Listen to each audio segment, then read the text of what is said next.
성경 시편 23편 4절 말씀.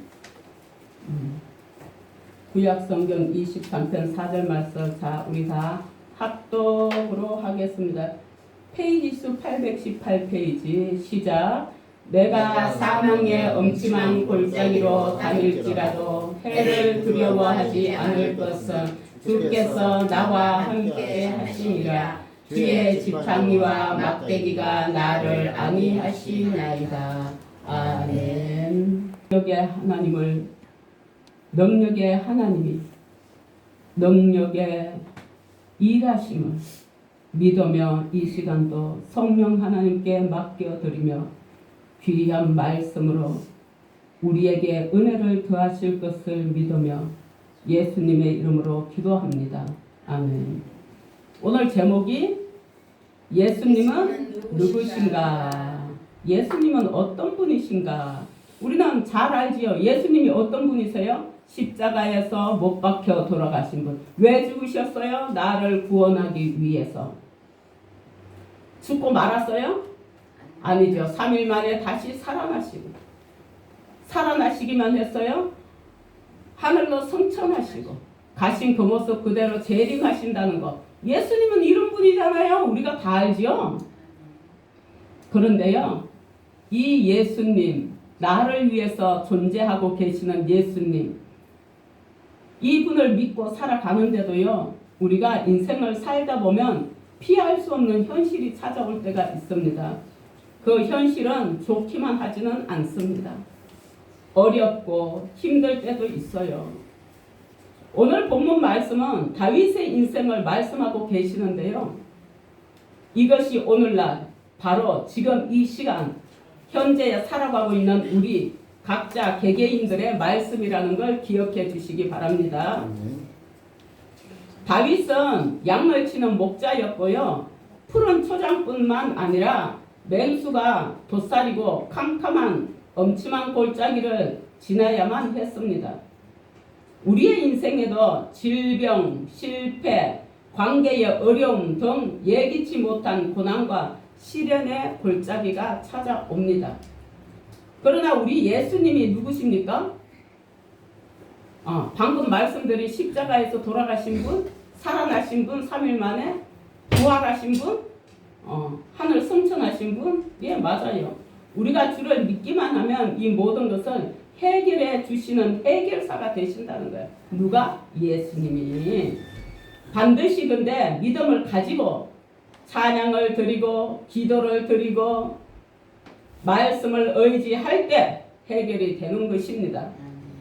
저와 여러분은 모두 어떤 고난의 골짜기에 있다 하더라도 믿음으로 예수님이 해결사 되어 주시길 축복합니다. 한 미국의 금융회사를 운영하던 크리스천 경영자 이야기인데요.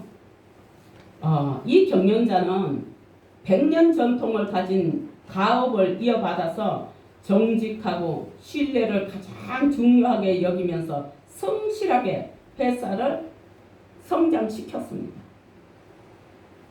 여러분, 회사 운영하면서요, 정직하고 성실하게, 성실은 괜찮은데요, 정직하다는 거 굉장히 힘들어요. 얼마나 힘드는지 몰라요. 인생을 살아가면서 회사 경영이 아니더라도 정직하지 못한 사람들 많거든요. 그런데 1994년 예상치 못한 금융시장 붕괴가 찾아왔어요. 금리 인상과 채권 시장의 충돌로 회사는 순식간에 무너져 버렸어요. 그리고 결국 파산에 이르게 됐습니다. 근데 사업하는 사람들 많이들 이렇지요. 특히나 지금 현재 우리나라에 중소기업들이 정말 살아남기 힘들어요. 이런 지경에 있는 중소기업들 너무 많아요. 그런데 이 사람은요, 그거는 매일같이 쏟아지는 비난과 압박 속에서 스스로에게 물어요. 내가 뭘 그렇게 잘못한 걸까? 왜? 정직하고 그 신뢰를 가장 중요하게 여기면서 성실하게 회사를 이끌어 왔는데 내가 뭘 잘못했는 걸까? 비난과 이거 압박 속에서 맨날 이렇게 묻는 거예요. 왜 이런 일이 하필 나한테 일어나는 걸까? 하나님이 내 기도를 안 들으시는 걸까? 그러던 어느 날 한 작은 소포가 그의 사무실로 배달되어 왔어요. 그 안에는 카세트 테이프 하나 하고 저도 이 말씀으로 큰 힘을 얻었습니다 라는 짧은 메모가 들어있더래요. 그러나 그는 너무 지쳤어요. 회사를 정리하고 사람들을 만나고 뭐 밀려드는 문제를 감당하느라고 그 테이프를 책상 한쪽에 밀어둔 채 그냥 살아가고 있었어요. 그리고 한 2주가 지나고 한 2주쯤 지나고 나서 모든 것이 끝난 것 같은 밤에 그가 사무실에 홀로 앉아서 문득 그 테이프가 떠오르는 거예요. 그래서 그는 힘없이 재생 버튼을 눌렀어요. 그리고 흘러나오는 말씀 시편 23편 설교였어요. 우리가 오늘 몇 편이에요? 시편 23편. 목자는 양을 푸른 초장으로만 데려가지 않습니다. 때로는 사명의 엄침한 골짜기를 지나기도 합니다. 그러나 중요한 것은 골짜기가 아니라 그 길에 목자가 함께 계신다는 사실입니다. 이런 테이프에서 흘러나오는 거, 이 말씀. 그 순간 그는 눈물이 왈칵 쏟아졌습니다. 그날 밤 처음으로 자신의 실패보다 하나님을 바라보며 기도했고, 기도가 끝날 무렵 설명할 수 없는 평안이 마음속으로 밀려오기 시작했습니다. 훗날 그는 그 순간을 이렇게 고백했습니다. 그날 밤 저는 하나님이 정말 나와 함께 계시다는 것을 느꼈습니다. 그래서 다시 걸어갈 수 있었습니다. 너무너무 어려울 때 정말 우리 유리가 그때 온양에서 학교에서 오려면 차를 타고 좀 많이 오는데 걸어오려면요 그 땡볕에 30분 이상은 걸어와야 돼요. 너무 더우니까 진짜 힘들다. 버스 타고 갔으면 좋겠다. 그리고 오다가 버스 정류장을 다 와서 땅을 바라보는데 토큰이 떨어져 있더래잖아요. 그땐 토큰 사용할 때예요. 그래서 토큰을 하나님이 내 마음을 보셨구나 하고 토큰을 집어들고 버스를 타고 집에를 왔다고 하더라고요. 우리 둘째 딸이. 애들 차비 줄 돈 없었어요. 왜? 학교 급식비 2만 원 하는 것도 2달씩 밀리고 버스를 어떻게 타고 다녀요? 못 타고 다니는 거예요.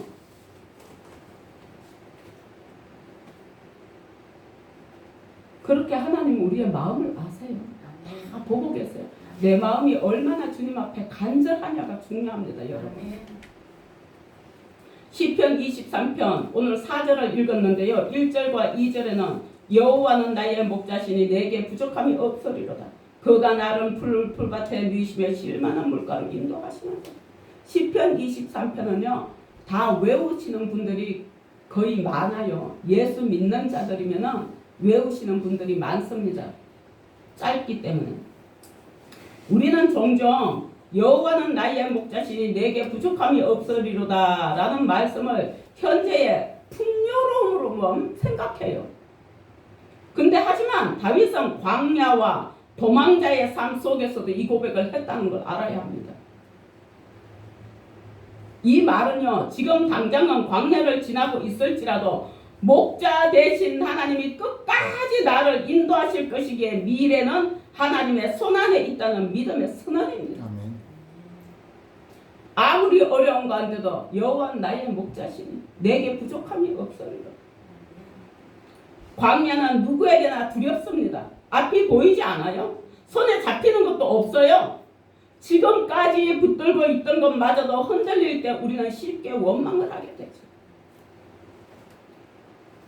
그러나 주님을 붙들고 주님 앞에 내 믿음이 확고하다면, 흔들리지 않는다면 주님은 축복하실 줄 믿습니다. 이스라엘 백성도 그렇습니다. 홍해를 건넜고 만나를 먹었고 구름 기둥과 불 기둥을 보았지만 물이 없는 르비딤에 이르자 곧 원망하기 시작했습니다. 그곳에 물이 없었거든. 은혜를 경험했음에도 현실의 갈증 앞에서 다시 두려움과 불평으로 돌아간 것입니다. 이 말씀을 읽으면서 무슨 생각이 났냐? 병든 환자들이요 치유함을 받고 나면은 건강해져 갖고 세상 일에 바빠서 하나님을 외면해요. 그러면은 다시 아픈 경우가 많아요. 그런가 하면은 치유함을 받고 나서 주님 앞에 충성을 다하는 사람들도 있어요. 사람은 각각 다 달라요. 그 말씀이 생각났어요. 왜?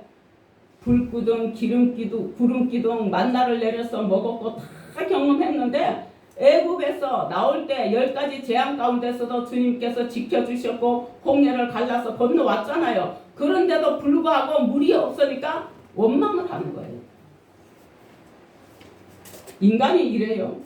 이들만 그럴까요? 우리의 삶 속에 나를 돌아보십시오. 나 역시 마찬가지예요. 다 가졌으면서 뭐 하나가 제대로 안 되면 불만 불평을 하는 거예요. 짜증을 내고 성질을 내고. 안 그러나요 여러분들? 저만 그러나요?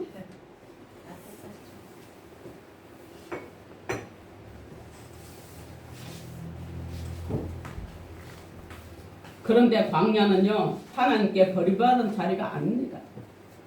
여러분들의 인생이 광야라고 해서요 버림받은 것이 아닙니다. 왜냐? 하나님께서 우리를 빚으시는 자리라는 걸 알아야 합니다. 광야가 끝이 아니라 목자를 더 깊이 만나는 자리라는 것도 알아야 합니다. 아멘. 네. 오죽하면 제가요 너무나도 어리석고 미련하고 아는 것이 없고 세상에 대해서 깜깜해요.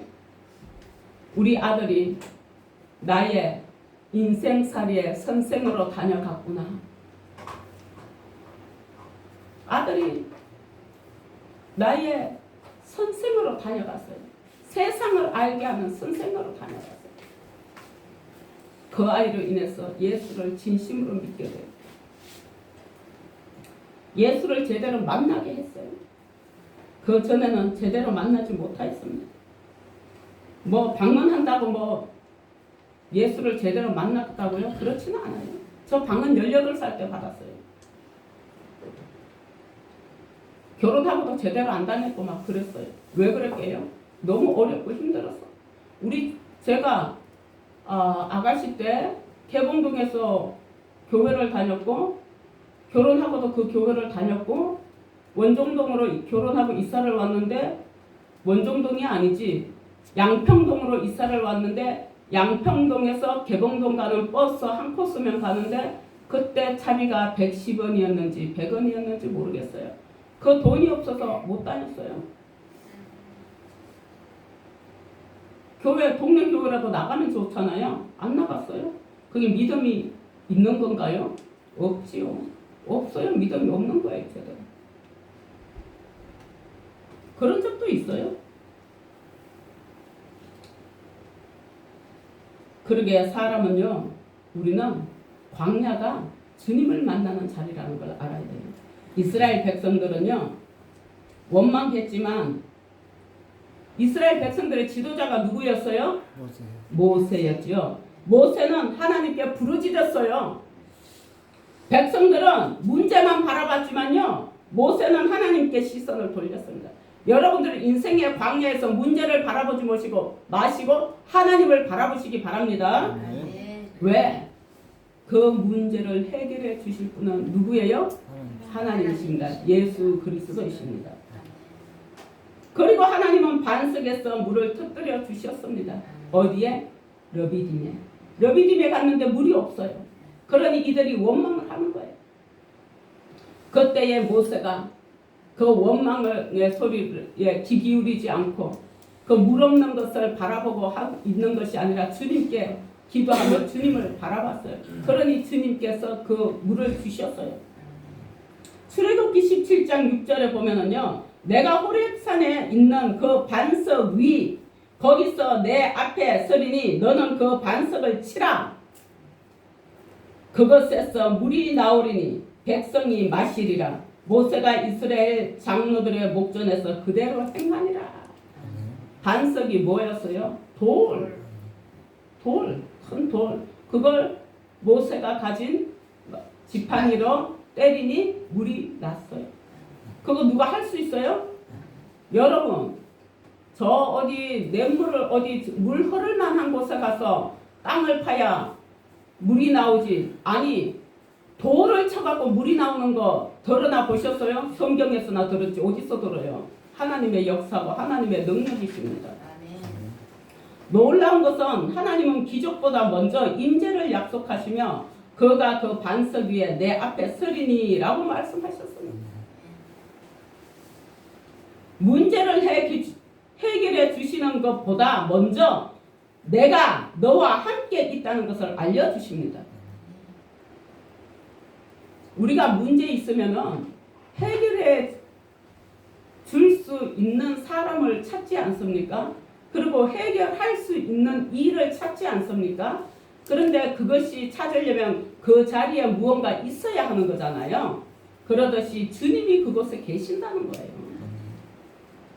고린도전서는 그 반석이 곧 그리스도라고 말씀하고 계십니다. 고린도전서 10장 4절에 다 같은 신령한 음료를 마셨으니 이는 그들을 따르는 신령한 반석으로부터 마셨음에 그 반석은 곧 그리스도시라. 지금 물이 어디서 나왔다고요? 반석. 반석은 누구라고요? 예수 그리스도입니다.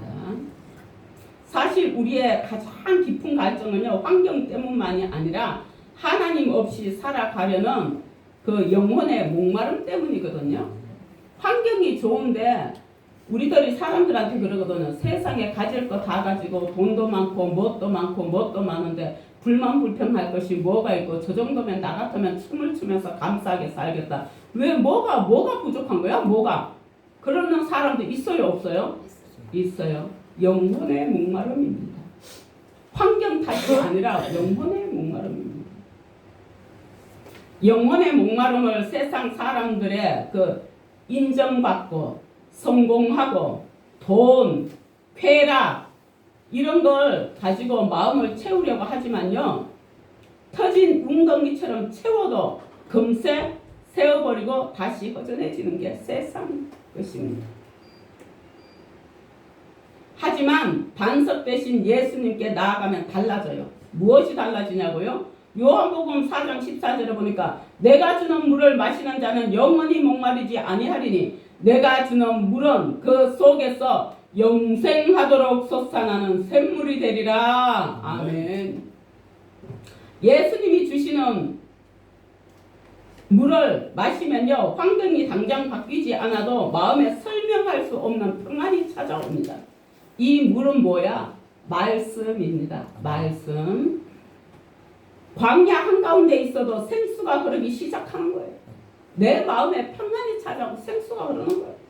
이 물의 말씀에 생수가 여러분 마음에 흐르기 시작하면 원망 대신 뭐가 나오냐? 기도가 나옵니다.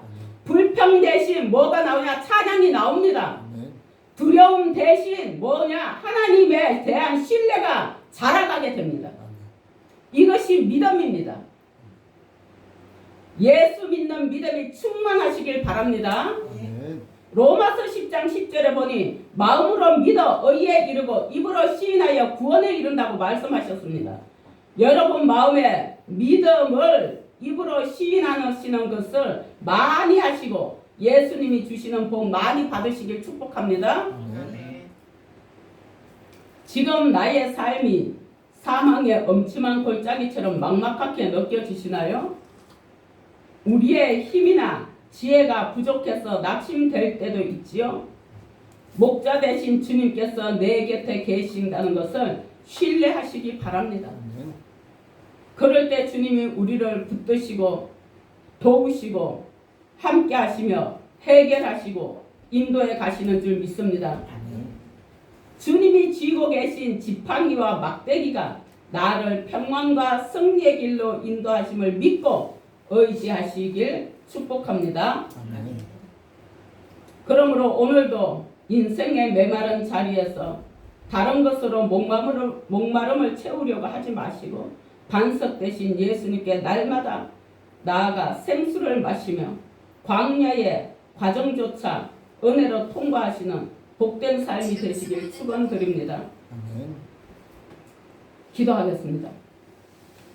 할렐루야. 살아계신 하나님 아버지 감사합니다. 하나님 아버지 광야 같은 인생길에서도 우리를 버리지 않으시고 반석 대신 예수님을 통해 생수를 허락하심에 감사드립니다. 원망과 불평보다 믿음으로 주님을 바라보게 하시옵소서. 세상의 것으로 목마름을 채우지 아니하고 오직 주님 안에서 참된 평안과 또는 기쁨을 누리게 하옵소서. 메마른 우리 심령에 은혜의 생수를 날마다 부어주시고 어떤 상황 속에서도 하나님을 신뢰하며 끝까지 순종하는 우리가 되게 하여 주시옵소서.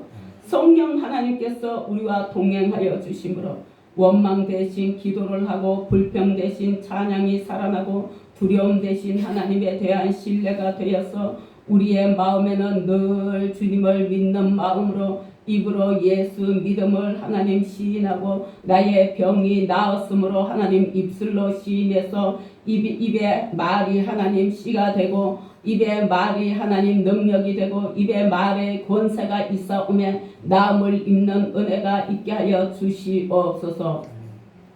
스탠드가 하나님 뇌졸중으로 쓰러져서 몸을 하나도 쓸 수 없고 꼼짝할 수 없는 상황 가운데서도 모든 사람이 자기를 바라보는 사람마다 찾는 사람들마다 의사든 간호사든 상관없이 스탠드에게 예수의 이름으로 명하노니 스탠드야 일어나라 이것을 명하여 달라고 하여서 오는 사람들마다 그렇게 명하여 그가 6개월 만에 일어나서 인도로 다시 하나님 선교사로 떠났습니다. 우리에게 하나님 입술에 건강함을 주시었고 입술에 긍정함을 주시었고 입술에 권세를 주시었사오매 하나님 우리가 질병에서 나음을 받게 하시고 하나님 우리의 삶에 축복이 있고 물질이 하나님의 앞에서 얻으며 살아가는 것을 날마다 고백하는 우리 모두가 되게 하시고 인도하여 주옵소서. 건업으로 목자 되신 예수님, 목자 되신 성령님, 목자 되신 우리를 예수님의 품에 안으시고 하나님 날마다 주님 품으로 우리가 인도받기에 부족함이 없도록 축복하여 주시옵소서. 힘들고 어려울 때 괜찮다. 내가 너와 함께한다. 하나님 너무너무 어렵습니다. 괜찮다. 내가 너를 복주겠다. 괜찮다. 내가 너와 함께한다. 괜찮다. 내가 너의 길을 닦아가고 있는 중이다. 괜찮다. 너는 나와 함께하니 무엇이든지 가능하다고 주님 날마다 마음에 새겨지는 은혜가 있게 하여 주시옵소서. 축복하시고 축복하시는 주의 은혜를 감사하며 예수님의 이름으로 기도 올리옵나이다. 아멘.